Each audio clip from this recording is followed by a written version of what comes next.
Belle, hein ? Ce sont des vaches laitières. Il y a des Primolstein, des Jersiaises, les petites marrons, et il y a même une Normande au milieu du troupeau. Ce sont elles qui produisent le lait que l'on consomme le matin et aussi celui avec lequel on fait du beurre, de la crème fraîche, des yaourts ou du camembert. Elles adorent ces pâturages. Normal, on est en Normandie. Tiens d'ailleurs, ça me rappelle une chanson.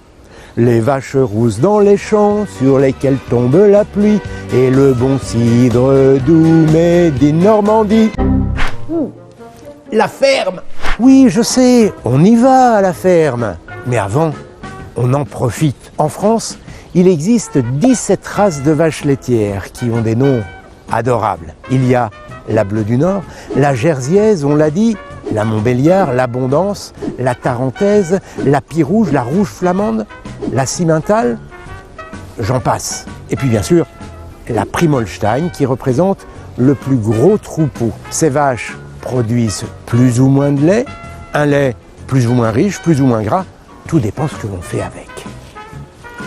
On estime qu'une vache broute en moyenne 60 kg d'herbe fraîche par jour. Et pas n'importe quelle herbe, elles adorent le trèfle, la luzerne, mais ici ce qu'elles préfèrent, c'est l'orée gras. L'hiver, quand elles sont à l'étable, on leur donne du foin ou de l'ensilage, que l'éleveur peut compléter avec des céréales ou du soja. Elles boivent aussi beaucoup, de 70 à 100 litres d'eau par jour. Alors évidemment, pour digérer tout ça, il faut du temps. On dit qu'elles ruminent, elles y consacrent 14 heures par jour. Un vrai boulot. Et ça ne risque pas de faire tourner le lait. Pour le moment, c'est le système digestif de la vache qui tourne à fond. Je vais vous montrer. Les vaches sont des ruminants. Leur système digestif ne fonctionne pas comme le nôtre. On dit souvent qu'elles ont 4 estomacs. En fait, elles n'en ont qu'un. Mais le travail est prémâché, si je puis dire, par 3 poches qui se trouvent en amont. Pour comprendre, on va suivre le trajet d'une touffe d'herbe dans le système digestif de la vache. C'est un schéma, bien sûr. L'herbe broutée est grossièrement mâchée et imbibée d'une grande quantité de salive. Elle est avalée et descend le long de l'œsophage. Elle stationne dans un premier réservoir, le réseau. Ça ne traîne pas. Dès qu'il y a de la place à l'étage inférieur, l'herbe descend en direction le rumen. C'est ici que les choses sérieuses commencent. Cette poche fait environ 150 litres, la taille d'une baignoire en gros. L'herbe est prise d'assaut par une armée de bactéries et de champignons qui commencent à dégrader les fibres végétales. C'est un travail difficile. L'herbe remonte régulièrement dans la bouche pour à nouveau être mâchée et imbibée de salive. J'ai compté, la vache mâchouille une 50aine de fois avant d'avaler à nouveau la nourriture. Et c'est cette activité que l'on appelle la rumination. Tiens d'ailleurs, rumination, rumen, c'est la même racine. Elle mange aussi les racines. Mais non, je parle de la racine du mot, son étymologie. Après plusieurs allers et retours, le mélange se dirige vers le feuillet. Désormais, il ne remontera plus à la surface. Puis il passe dans la caillette, le véritable estomac de la vache, où la cellulose est dégradée. Cette bouillie est ensuite évacuée dans l'intestin, où sont récupérés tous les éléments nutritifs. Je vois toujours pas de vache à lait, moi. Je vous le dis, ça tourne mal cette histoire. La vache va bien utiliser ces éléments pour fabriquer du lait. Mais pour en produire, il faut un veau. C'est la naissance du veau qui va déclencher ce qu'on appelle la lactation. Allez, on retourne à la ferme.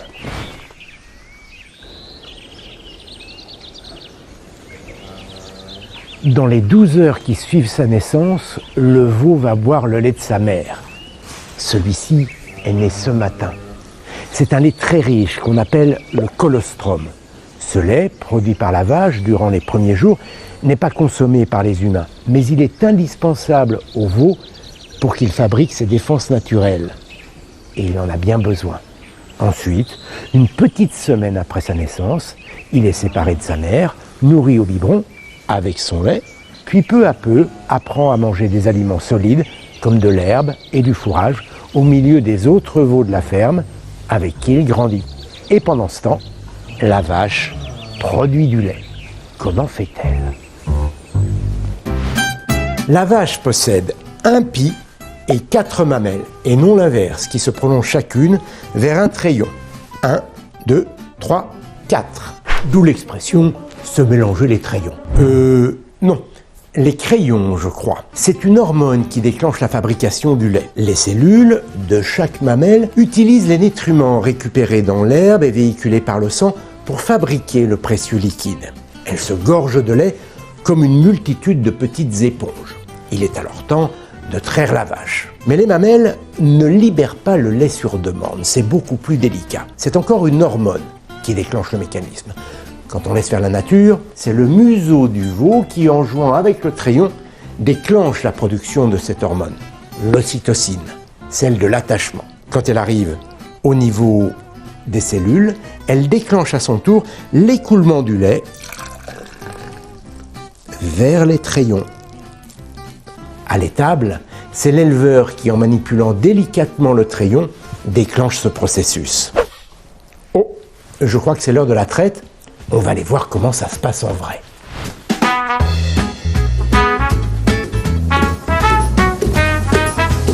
Bonjour Antoine. Bonjour Jamy, ça va? Ça va et toi? Bon, ils n'ont pas l'air stressés. Non, elles sont à la cool là, c'est la traite, elles ont l'habitude, matin et soir. 2 fois par jour à la traite. Oui, tous les matins, tous les soirs, tous les jours de l'année. Voilà, alors comment on procède? Écoute, tu vas voir ça, je vais te montrer, il y a les vaches qui vont arriver, on va les nettoyer, celles-là elles sont finies de traire et je les sors. D'accord. Alors une fois qu'on a rentré les vaches, je vais passer du savon sur les trayons. Alors là, l'objectif, c'est de débarrasser les trayons des bactéries parce que lorsque le lait sort du pis, il est parfaitement stérile. Et donc là, on va nettoyer le trayon avec un papier. C'est un papier pour chaque vache. Donc en fait, on savonne et ensuite un petit coup de gant en quelque sorte. C'est la toilette. Exactement, la toilette presque à sec. Et on va poser la griffe. Alors c'est un drôle de nom, mais ça ne griffe pas du tout, hein. On l'appelle comme ça juste à cause de sa forme finalement. Exactement, c'est juste là avec les manchons qui vont à la fois aspirer et malaxer le crayon pour permettre l'expulsion du lait qui va passer dans ce tuyau-là. Alors la traite d'une vache dure entre 4 et 8 minutes et chaque vache va fournir entre 10 et 20 litres de lait par traite. Et quand c'est terminé, eh bien Antoine dépose sur chaque trayon un produit désinfectant et hydratant car il faut en prendre très soin de ces petits trayons. Effectivement, c'est un produit cosmétique pour hydrater et assouplir le trayon qui est sollicité pendant la traite. Et ensuite, il y a une solution désinfectante dedans qui permet de protéger la mamelle des microbes jusqu'à la traite d'après. Le lait est stocké dans un réservoir en inox qu'on appelle un tank à lait. Il passe en quelques minutes de 40 degrés à 4 degrés. Ceci pour être conservé dans de bonnes conditions jusqu'à la collecte qui a lieu tous les 2 jours. Le jour de la collecte, on prélève un échantillon, on l'analyse, puis le lait est transporté jusqu'à la laiterie où il va subir d'autres contrôles avant d'être conditionné pour être vendu ou transformé. J'y goûterai bien quand même. Antoine ?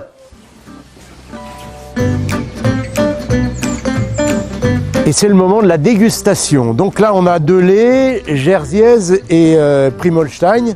Qui est qui? Alors, je t'ai mis du lait de Primolstein dans ce verre-là et du lait de Jersiaise dans ce verre-là. Goûte le premier et tu vas voir, c'est ce qui ressemble le plus au lait classique. Ça me rappelle le lait que je buvais dans l'étable de mon grand-père quand j'étais petit. Ça fait des souvenirs. C'est très bon. Donc ça, c'est le lait de Primolstein. Et maintenant, le lait de Jersiaise. Il y a déjà une différence à la couleur. Oui, en ce moment, elle mange de l'herbe qui est riche en carotène. Les Jersiaises font un lait plus riche, donc en fait, les éléments sont concentrés dedans et donc c'est pour ça qu'il semble plus jaune. Et au goût aussi, il est plus fort. Et oui, parce qu'en fait, les Jersiaises font moins de lait, mais un lait beaucoup plus riche. Si tu veux, le lait de Primolstein, il est à peu près à 4% de matière grasse et celui de Jersiaise à 6% de matière grasse. Et aussi en matière protéique, il est plus riche en matière protéique. On fait plus de beurre et plus de fromage avec un litre de lait de Jersiaise qu'avec un litre de lait de Primolstein. Et de la crème fraîche aussi. Et la crème fraîche aussi. Et ça m'étonne pas parce que ça passe crème, comme on dit. Elle voit avec ses barbiches, un petit peu comme les chats avec leur vibrisses. Ah, regarde, elle est en train de manger mon blouson. Tu aimes la plume d'oie, toi? C'est bizarre. C'est bizarre comme vache.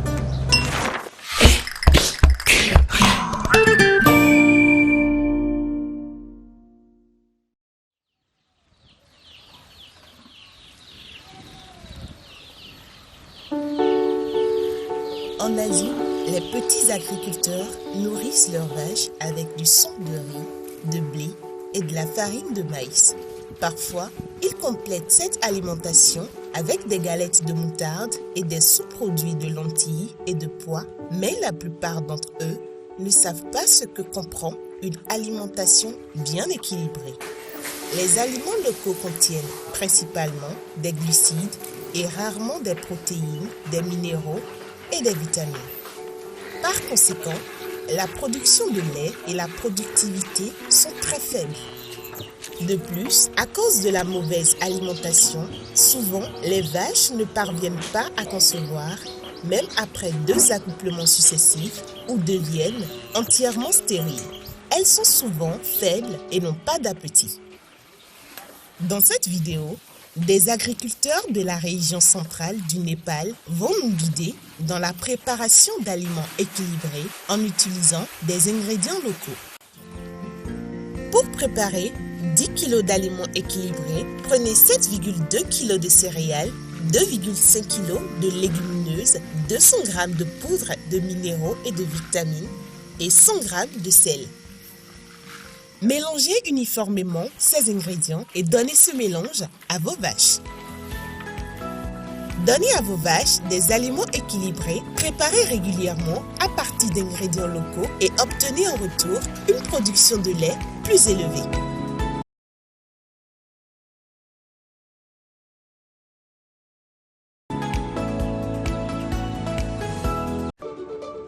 Les prairies de nos régions, c'est ici, aux confins du Benelux et de l'Allemagne, que commence notre travail.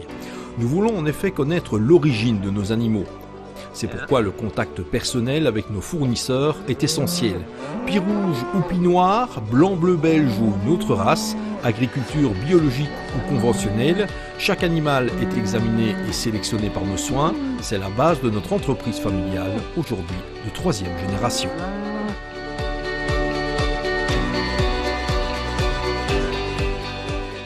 Toutes les informations de l'animal sont reprises sur son passeport, de son âge à la couleur de son poil.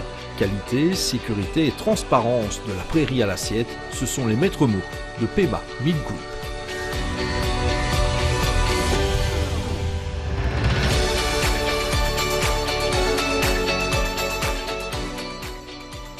Nos 3 entreprises et leurs 115 employés travaillent en étroite collaboration. Eurobétail se charge du transport vers l'abattoir Pegri à Saint-Vith en Belgique. Située juste à côté, la société PNM Eifeler Fleischvertrieb s'occupe des prochaines étapes. Pour la livraison, nous disposons de notre propre entreprise de transport, Eurobétail. Nous veillons à ce que le transport soit le plus bref et le plus doux possible, tout en respectant les dispositions légales. Ces dernières sont en effet très strictes quand il s'agit de la santé des animaux. Avant l'abattage, les bêtes sont vérifiées à l'aide du numéro de registre qui figure sur l'étiquette auriculaire. Lors de l'abattage, Pegri respecte l'ensemble des dispositions du décret européen relatif à la protection des animaux lors de l'abattage. De plus, nous sommes agréés pour l'abattage des bovins issus de l'agriculture biologique. Lors du dépeçage et de la découpe en 2 moitiés de l'animal, nous prenons toutes les dispositions nécessaires pour garantir l'hygiène. Nos collaborateurs sont formés pour cela et sont contrôlés par des vétérinaires indépendants mandatés par les autorités sanitaires. Naturellement, les normes pour l'abattage de bovins issus de l'agriculture biologique sont encore plus sévères. Pegri, l'un des grands abattoirs de Belgique, est considéré par les experts comme un exemple en matière d'abattage et de transformation.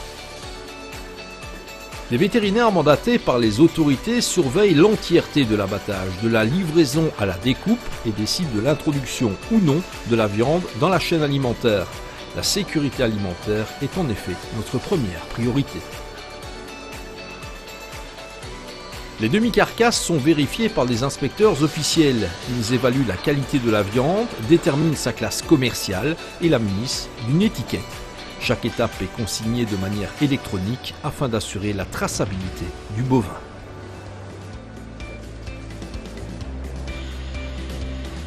Les carcasses sont ensuite munies d'un cachet pour l'exportation avant d'être amenées en chambre froide. Marcel Peters, le directeur, vérifie lui-même la qualité de chaque bovin afin de satisfaire les exigences et les préférences de nos clients. La viande est ensuite exportée vers des usines de découpe et des boucheries dans toute l'Europe, sans oublier notre entreprise partenaire P&M Eifeler Fleischvertrieb.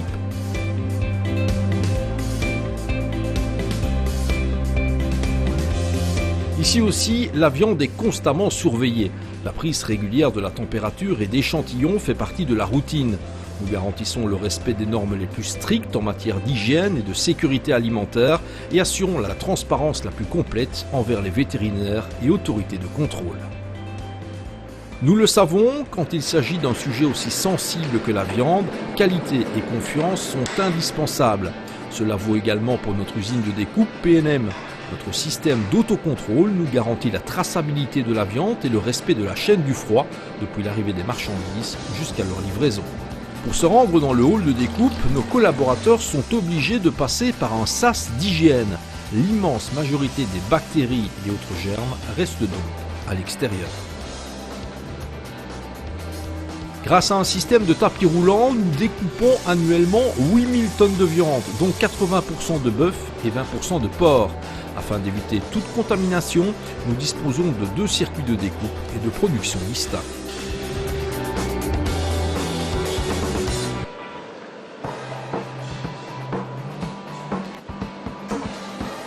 Nos artisans bouchers découpent la viande de manière optimale. Notre atout, la découpe selon les désirs particuliers du client. Peu importe ce que vous désirez, nous sommes flexibles et nous adaptons à vos besoins.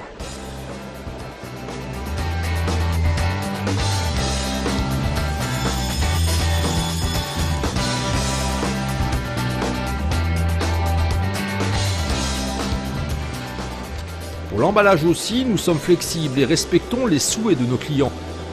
Les commandes spécifiques sont traitées rapidement, même à très court terme. Nous vous proposons toutes les pièces de viande, fraîches ou emballées sous vide.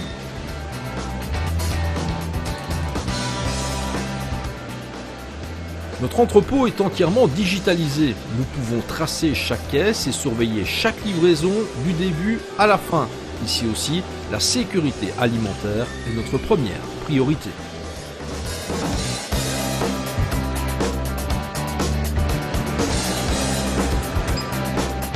Nous pouvons également emballer la viande en portions individuelles. C'est par exemple ce que nous faisons lors de la saison des barbecues avec des steaks T-bone maturés pendant 5 semaines. Grâce à nos grandes capacités de stockage et à la logistique moderne, nous traitons les commandes particulièrement vite et vous proposons des modalités de livraison flexibles.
Un œuf de poule est élaboré par son système reproducteur composé d'un ovaire et d'un oviducte. Le jaune de l'œuf résulte du développement d'un follicule de l'ovaire. Le jaune, arrivé à maturité, se détache de l'ovaire et les autres constituants de l'œuf se forment autour du jaune lors de sa migration dans l'oviducte. Généralement, les femelles possèdent 2 ovaires. Ce n'est pas le cas de la poule, qui ne possède qu'un seul ovaire situé dans la cavité thoraco-abdominale contre la colonne vertébrale. L'oviducte débute par un pavillon qui va récupérer le jaune qui se détache de l'ovaire et se termine par le cloaque situé à la base de la queue.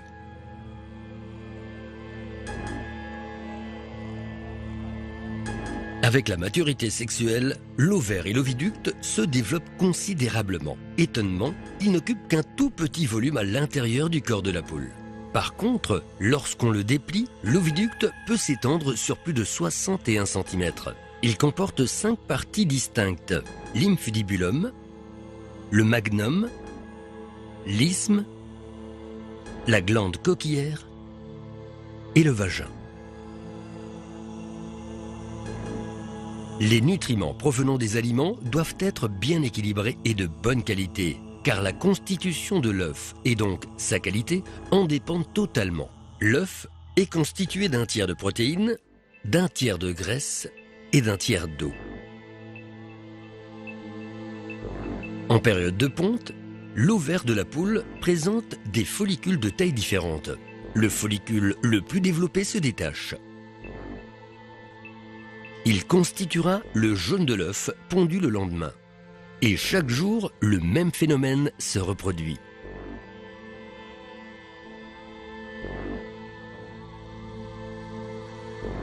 Un follicule grossit en 1 à 2 semaines et passe d'1 millimètre de diamètre à une taille mature de 25 mm. Le follicule mature se détache de l'ovaire à partir de la zone appelée stigma. Cette zone est relativement dépourvue de vaisseaux sanguins. Parfois, lors de la libération du follicule à partir de l'ovaire, il peut y avoir rupture d'un petit vaisseau sanguin, ce qui créera une tache à la surface du jaune de l'œuf.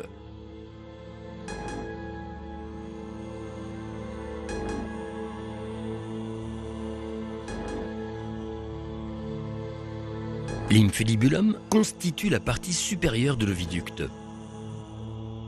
En forme d'entonnoir, il enveloppe l'ovaire pour capturer le follicule mature qui se détache de l'ovaire. Le jaune d'œuf commence ensuite un voyage de 24 heures au sein de l'oviducte.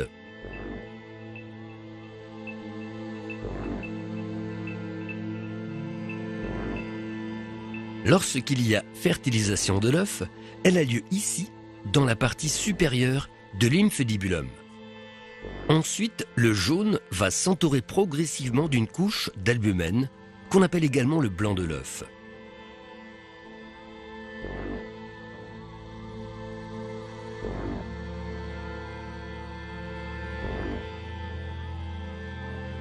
Certaines bactéries pathogènes, comme Salmonella enterillitis, peuvent contaminer le système reproducteur des poules.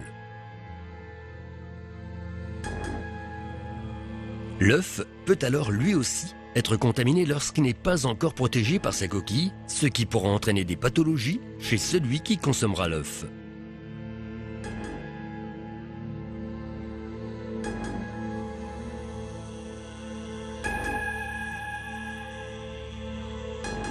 Le jaune d'œuf reste environ 15 minutes dans l'infundibulum avant son passage dans le magnum. Là, durant une période de 3 heures environ, le jaune d'œuf sera enrobé par une couche d'albumène dite blanc d'œuf. Le jaune descend dans le magnum en tournant sur lui-même comme une balle dans le canon d'un fusil. Cela a pour conséquence que les fibres protéiques de l'albumène s'entremêlent et forment des structures appelées chalases.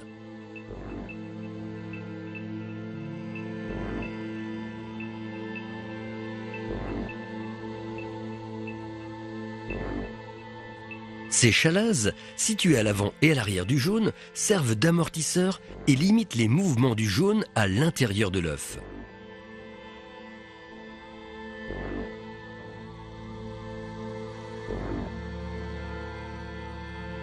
Ensuite, l'œuf arrive dans l'isthme de l'oviducte.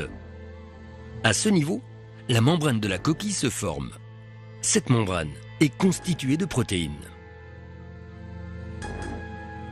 À ce stade, le jaune de l'œuf est entouré d'une couche d'albumène, elle-même contenue par la membrane. Cela ressemble à une masse de gélatine emballée par une feuille de cellophane. Ce processus n'aboutit pas à un œuf lisse. En réalité, un œuf sortant de l'isthme ressemble davantage à un pruneau qu'à une prune.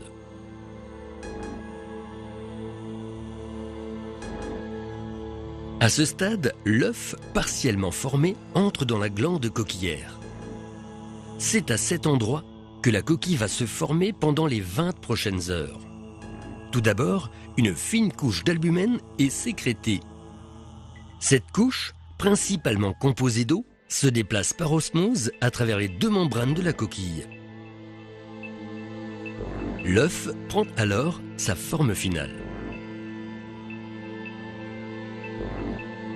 Ensuite, une solution fortement concentrée en carbonate de calcium est sécrétée par la glande coquillière. Des cristaux de calcite se forment et se développent sur la membrane externe de la coquille. Au fur et à mesure que les cristaux prolifèrent, ils s'imbriquent les uns dans les autres pour former une coquille solide. Les minuscules espaces restant entre les cristaux constituent les pores de la coquille. Enfin, la cuticule se forme.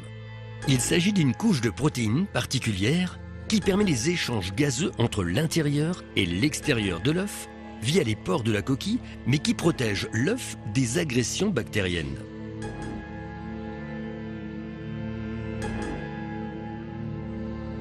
Finalement, l'ovoposition constitue l'ultime stade avant la ponte.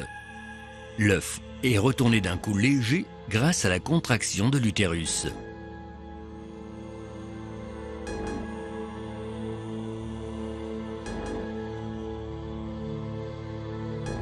Puis, l'œuf est pondu.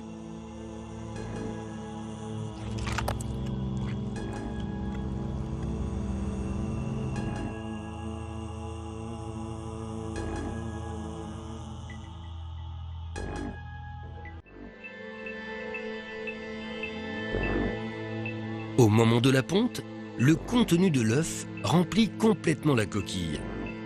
Mais l'écart de température entre le corps de la poule, 41 degrés, et le milieu extérieur entraîne la formation d'une poche d'air entre les deux membranes de la coquille, la chambre à air.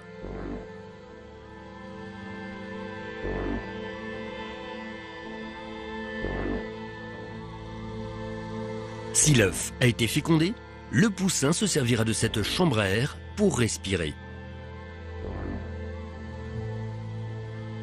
Maintenant, entièrement formé, l'œuf commence un autre voyage. S'il a été fécondé, l'œuf est transporté dans un couvoir. Dans le cas contraire, deux cas sont possibles. Soit l'œuf est calibré dans un centre de conditionnement pour être distribué dans les supermarchés, soit il est acheminé vers une usine de casse où, une fois traité, il pourra être utilisé dans un nombre illimité de produits alimentaires, comme la mayonnaise ou les préparations pour les gâteaux.